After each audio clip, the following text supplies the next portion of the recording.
कुछ ऐसी कमाल की चीजें बनते हुए दिखाएंगे जिन्हें बनते हुए देखकर आप हैरान रह जाएंगे। दोस्तों, इस वीडियो को देखने के बाद आपकी नॉलेज कई गुना तक बढ़ जाएगी। दोस्तों, हमने ये वीडियो बहुत ही मेहनत करके बनाई है, इसीलिए आपसे गुजारिश है कि इस वीडियो को लाइक जरूर कर दें और अगर आप चैनल पर नए हैं तो चैनल को सब्सक्राइब करके नोटिफिकेशन को ऑन कर दीजिए। Water tank making machine.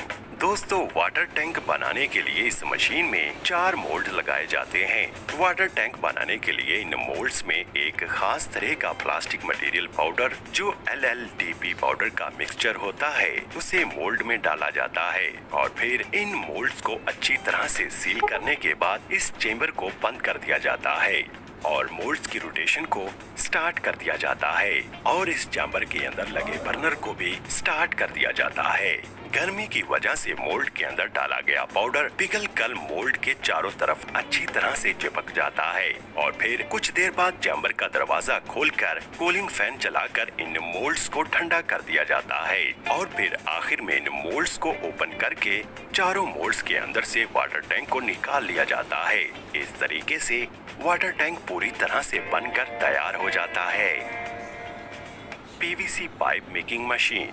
दोस्तों, पाइप बनाने के लिए सबसे पहले PVC पाउडर को कई खास तरह के पाउडर के साथ मशीन में मिलाकर अच्छी तरह से मिक्स किया जाता है और फिर पाइप को अपनी पसंद का रंग देने के लिए अलग अलग तरह के पिगमेंट्स डाले जाते हैं। फिर ये मिक्सचर मशीन में से अच्छी तरह से मिक्स होने के बाद सूख जाता है और दूसरी मशीन में डालकर इस मिक्सचर को गर्म करके एक लिक्विड की शक्ल में बनाकर ये मशीन इसे गोल शक्ल देना शुरू कर देती है और जैसे जैसे पाइप बाहर आता है तो इस पाइप को ठंडा करने के लिए इसके ऊपर पानी डाला जाता है और पाइप का नॉर्मल टेम्परेचर होने के बाद इसे अच्छे से गोल शक्ल देकर पाइप को पैक करने का काम शुरू कर दिया जाता है।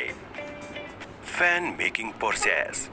दोस्तों, फैक्ट्री में तेजी से बड़ी तादाद में फैन बनाने के लिए सबसे पहले इस रोटर में प्लास्टिक की शीट्स काटकर इसके छोटे छोटे टुकड़े लगाए जाते हैं और फिर इसके बाद इस रोटर पर ऑटोमेटिक कॉपर वायरिंग की वाइंडिंग की जाती है। यह मशीन बहुत ही तेजी से इस रोटर पर वाइंडिंग करती रहती है। फिर इन रोटर पर कॉपर वायर की वाइंडिंग करने के बाद इन सभी मोटर्स को हाई क्वालिटी वर्निश में डाला जाता है। फिर इसके बाद वर्कर्स की मदद से इन मोटर्स की electrical wiring, soldering, shaft pressing, grinding और फिर आखिर में एंटी रस्ट कोटिंग की जाती है। फिर इसके बाद पंखे के पर बनाने का काम शुरू होता है। पंखे के पर बनाने के लिए सबसे पहले एल्यूमिनियम की शीट इस मशीन में डाल दी जाती है।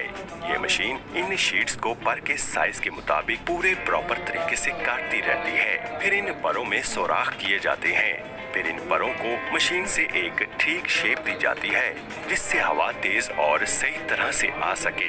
फिर इन परों को मोटर के कवर से बांधने के लिए इनमें एल्यूमिनियम के एंगल लगाए जाते हैं और फिर मोटर के कवर और परों को पेंट कर दिया जाता है। फिर आखिर में इन फैंस पर कंपनी अपने नाम की मोहर लगाकर इनको पैक करके मार्केट में भेज देती है। Dinner set manufacturing. दोस्तों, क्या आपको पता है कि मार्केट में नए नए डिजाइन में मिलने वाले डिनर सेट के बर्तन कैसे बनते हैं? दोस्तों, सबको पता होना चाहिए। दोस्तों, सबसे पहले सिरामिक पाउडर को लिया जाता है और उस पाउडर को बर्तन के वजन के हिसाब से तोला जाता है। फिर इस पाउडर को इस हाइड्रोलिक प्रेस मशीन में एक प्लेट के सांचे के अंदर डाल दिया जाता है। फिर मशीन के ऊपर से प्रेस किया जाता है। जब ये मशीन ऊपर उठती है तब ये पाउडर एक सफेद प्लेट का रूप ले लेता है। फिर इस प्लेट पर खूबसूरत डिजाइन बनाने के लिए इस प्लेट पर ग्लू चिपकाया जाता है। फिर इस ग्लू के ऊपर एक डिजाइन वाला पेपर रख दिया जाता है और फिर दोबारा इसके ऊपर इस मशीन को प्रेस किया जाता है। जब ये मशीन ऊपर उठती है तब डिजाइन प्लेट पर अच्छी तरह से चिपक जाता है और फिर प्लेट बनकर तैयार हो जाती है। इस तरीके से डिनर सेट के प्यारे प्यारे बर्तन तैयार किए जाते हैं। Gold break making process. दोस्तों, क्या आप जानते हैं कि सोने की ईंटें कैसे बनती हैं? चलिए आपको बताते हैं कि हर तरह के सोने के सेट, सोने के कंगन और सोने की हर तरह की आइटम्स को कैसे बनाया जाता है। दोस्तों, सोने की ईंट को बनाने के लिए सबसे पहले बेकार सोने या फिर किसी भी सोने को एक आग की भट्टी में डाल दिया जाता है। फिर आग में सोने को अच्छी तरह से पकने के बाद सोना एक लिक्विड की शक्ल इख्तियार कर लेता है। फिर सोने को जिस तरह की शेप देनी होती है उस तरह के सांचे में लिक्विड को डाला जाता है। जैसा कि वीडियो में देख रहे हैं, ईंट की शक्ल का लोहे का सांचा। फिर उस लिक्विड को ठंडा होने के बाद सांचे के अंदर से निकाल लिया जाता है। इस प्रोसेस से सोने की ईंट को तैयार किया जाता है। और दोस्तों, सोने के कंगन बनाने के लिए सबसे पहले बेकार सोने को आग की भट्टी में डालकर लिक्विड बना लिया जाता है और फिर एक लोहे के सांचे में इसे डाल दिया जाता है। फिर इसे पीट कर कंगन की शक्ल दे दी जाती है। इसी तरीके से हर तरह के सोने की चीजों को बनाया जाता है और फिर CNC मशीन के जरिए उन सोने की चीजों पर डिजाइन बनाए जाते हैं। ये CNC मशीन बहुत कमाल की होती है क्योंकि ये सोने के ऊपर बड़ी ही तेजी से बड़े ही अच्छे डिजाइन बनाती हैं। इस मशीन में पहले से ही डिजाइन का प्रोग्रामर फीड कर दिया जाता है। फिर ये मशीन बहुत सफाई से और अच्छे तरीके से उन डिजाइन को बनाती चली जाती है। इस तरह से मशीन के जरिए हर तरह के सोने को डिजाइन दिया जाता है। T mugs and cup making process.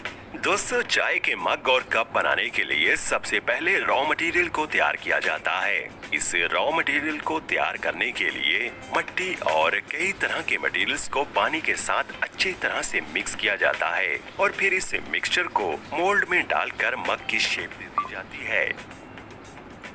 फिर इन मग्स को पकड़ने के लिए पहले से तैयार किए हैंडल को मग पर लगा दिया जाता है। फिर इन मग्स को ग्लेजिंग में डुबोया जाता है। फिर इन्हें पेंट करके आखिर में मग्स की पैकिंग करके मार्केट में भेज दिया जाता है। Plastic products manufacturing. दोस्तों, हम अपनी रोजमर्रा जिंदगी में प्लास्टिक की बहुत सी चीजों का इस्तेमाल करते हैं, पर क्या आप जानते हैं कि ये सब प्लास्टिक की चीजें कैसे बनती हैं? तो दोस्तों, आइए जानते हैं कि प्लास्टिक की चीजें कैसे बनती हैं। चलिए सबसे पहले जानते हैं कि बच्चों के प्लास्टिक के खिलौने कैसे बनाए जाते हैं। दोस्तों, प्लास्टिक की कोई भी चीज बनाने के लिए प्लास्टिक के दानों का इस्तेमाल किया जाता है। इन दानों को मशीन में डाल दिया जाता है। इस मशीन के अंदर गर्मी की वजह से प्लास्टिक के दाने पिघलकर पेस्ट की शक्ल इख्तियार कर लेते हैं। मशीन के अंदर कई अलग अलग शेप्स के मोल्ड्स होते हैं जो इस पेस्ट को शेप देने का काम करते हैं। जैसे यहाँ दिखने वाला मोल्ड बैट की शक्ल का है।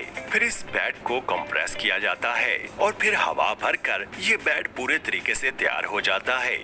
दोस्तों, इसी तरह से प्लास्टिक के सभी खिलौने बनाए जाते हैं। बस खिलौनों के मुताबिक मोल्ड की शेप बदल दी जाती है। जैसा कि यहाँ पानी भरने वाले प्लास्टिक के बड़े बड़े लोटे बनाए जा रहे हैं। इस मशीन में प्लास्टिक के दाने डालने के बाद इस मशीन में लोटे की शक्ल देने वाला मोल्ड लगाया जाता है। फिर कंप्रेस करके इनमें हवा भर दी जाती है। फिर ये प्लास्टिक के बड़े बड़े लोटे तैयार हो जाते हैं। और दोस्तों, इसी तरह से बड़े बड़े पानी के ड्रम्स को भी बनाया जाता है। मोल्ड की शेप बदल के कंप्रेस करके बड़े बड़े पानी के ड्रम्स बनाए जाते हैं और इसी तरह से प्लास्टिक के मग भी तैयार किए जाते हैं। इसी तरह से प्लास्टिक की बॉल्स को भी तैयार किया जाता है। प्लास्टिक के दाने मशीन में डालकर इस प्लास्टिक को लिक्विड का रूप देकर इस प्लास्टिक को एक गोल मोल्ड के जरिए बॉल की शक्ल दे दी जाती है और इसी तरीके से प्लास्टिक की कुर्सियां भी बनाई जाती हैं। प्लास्टिक के दाने मशीन में डालकर उसका लिक्विड बनाकर उसे कंप्रेस करके प्लास्टिक की कुर्सियां फैक्ट्री में बड़ी ही स्पीड के साथ बनाई जाती हैं। प्लास्टिक की हर एक चीज को अलग अलग रंग देने के लिए प्लास्टिक के दानों के साथ मास्टर बेस पाउडर का भी इस्तेमाल किया जाता है, जिससे किसी भी रंग की कुर्सी या खिलौना बनाया जाता है। दोस्तों, इस वीडियो को बनाने में हमें बहुत मेहनत लगी है, इसीलिए आपसे एक लाइक और शेयर की उम्मीद रखते हैं। आपसे गुजारिश है कि इस वीडियो को लाइक और